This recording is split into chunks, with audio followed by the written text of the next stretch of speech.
Assalamualaikum warahmatullahi wabarakatuh. Kami dari kelompok 6. Di sini kami akan mempresentasikan mengenai analisis pengaruh kebijakan ekonomi makro terhadap industri pakaian. Di sini saya akan memperkenalkan anggota dari kelompok kami. Dari yang paling ujung, nama saya Mozana Nardin. Nama saya Arsadita. Nama saya Tiara Konservania. Nama saya Alika Melani Putri Suprianto. Nama saya Faliza Dwi Aprilia. Selanjutnya materi ini akan dijelaskan oleh rekan saya yaitu Arsadita.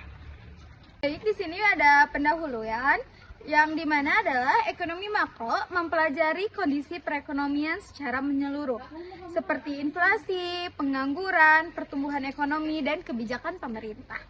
Lalu yang kedua ada industri pakaian. Industri pakaian merupakan sektor penting karena menyerap banyak tenaga kerja, memenuhi kebutuhan masyarakat, dan berpotensi untuk ekspor. Lalu yang ketiga ada perkembangan industri pakaian, yang dimana dipengaruhi oleh kebijakan fiskal, kebijakan moneter, nilai tukar, dan perdagangan internasional. Selanjutnya ada objek analisis. Objek yang dianalisis adalah industri pakaian di Indonesia, khususnya di daerah seperti Bandung, yaitu di Jawa Barat. Lalu ada produk utama, yaitu kaos, kemeja, jaket, celana, seragam, dan pakaian muslim. Lalu bahan baku utama yang kita pakai adalah kain katun, polyester, denim, benang, kancing, dan aksesoris pakaian. Lalu industri ini terdiri dari skala UMKM atau konveksi lokal dan industri besar atau garment ekspor. Oke, di sini ada kebijakan fiskal. Kebijakan fiskal mencakup pajak dan belanja pemerintah. Pajak yang tinggi dapat menambah biaya produksi dan menurunkan keuntungan. Insentif pajak, subsidi, dan belanja pemerintah dapat meningkatkan daya beli masyarakat dan mendorong permintaan pakaian. Dampaknya, kebijakan fiskal yang tepat dapat membantu pertumbuhan industri pakaian. Selanjutnya ada kebijakan moneter. Kebijakan moneter mengatur jumlah uang beredar dan suku bunga untuk menjaga stabilitas ekonomi. Suku bunga yang naik membuat biaya pinjaman lebih mahal sehingga investasi usaha menurun. Inflasi yang tinggi meningkatkan harga bahan baku dan menekan daya beli masyarakat. Sebaliknya, suku bunga stabil, inflasi terkendali, dan kredit mudah diakses akan mendukung perkembangan industri. Selanjutnya ada perbankan dan keuangan, yang dimana bank dan lembaga keuangan berperan menyediakan modal kerja, fasilitas pembayaran dan pengeluaran keuangan usaha. Selanjutnya, layanan seperti kredit usaha, kris, payroll, dan asuransi membantu operasional industri pakaian. Lalu, ada risiko seperti beban bunga, biaya transaksi, gangguan sistem, dan kredit macet. Karena itu, akses keuangan yang mudah sangat penting bagi pelaku usaha pakaian. Selanjutnya ada perdagangan internasional yang meliputi perdagangan internasional terdiri dari ekspor dan impor. Industri pakaian berpotensi mengekspor produk jadi tetapi masih tergantung pada impor bahan baku tertentu. Selanjutnya ada manfaat ekspor, yaitu memperluas pasar, menambah devisa, dan juga manfaat lapangan kerja.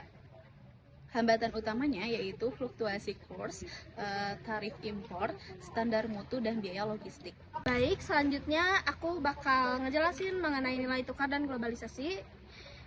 Di sini ada beberapa poin di mana pelemahan rupiah membuat bahan baku impor lebih mahal sehingga biaya produksi meningkat.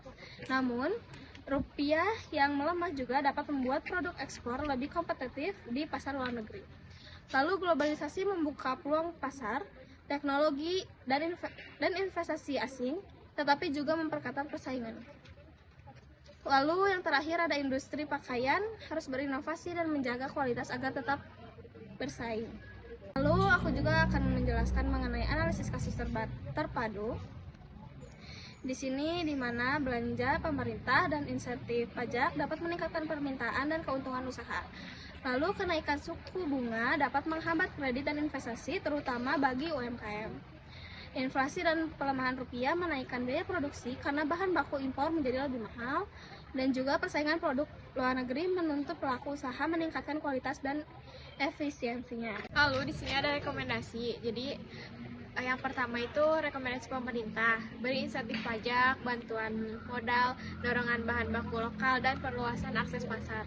Yang kedua ada Bank Indonesia dan lembaga keuangan, jaga stabilitas inflasi dan nilai tukar, serta sediakan kredit murah dan mudah.